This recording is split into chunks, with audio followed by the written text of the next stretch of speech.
Hey YouTube, this is Dr. O. Today I'm going to show you how to properly gap a spark plug. A couple things you'll need. First, you're going to need a spark plug.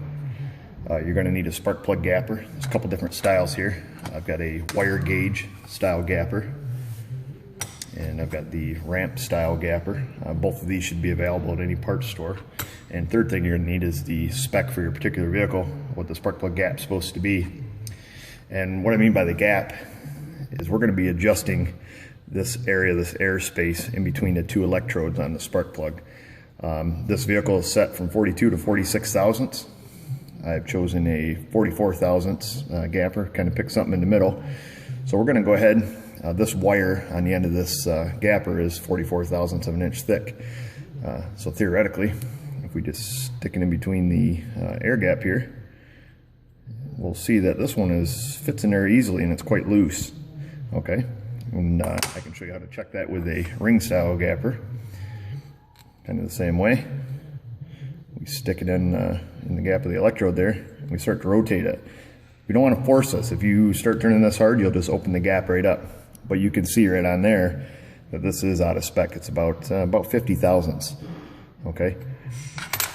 So what you can do to close the spark plug gap, if you don't have any special tool, you can choose to just tap the spark plug on a hard surface.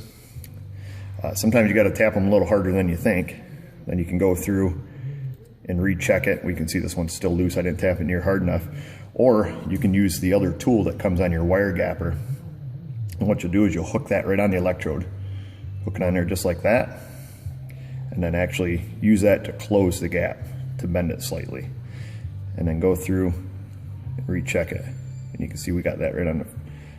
Well, it's still a little loose, so we'll tighten it up just a smidge more.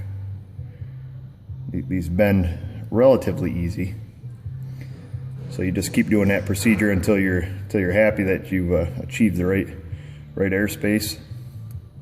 Right there, I think we've got it. So we'll go back through here with the wire, or with the round one here, and show you how to check that. And you can see we're just about right on the money. These are a little harder to tell because it takes up about 3 thousandths in the width of the electrode.